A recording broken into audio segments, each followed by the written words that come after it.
Jay-Z is in a public feud with actor, activist, and singer Harry Belafonte, and one of them thinks that his mere presence is a gift to the public.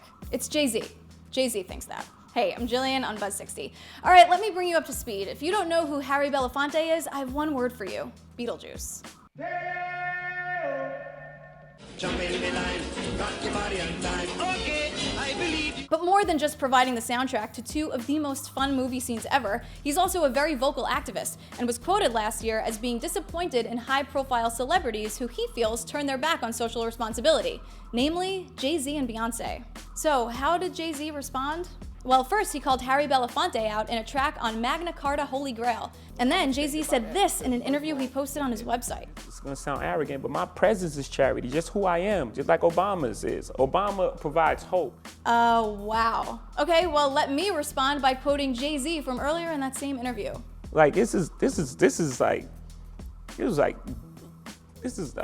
egregious. Yep, pretty much. Buzz60, now you know, pass it on.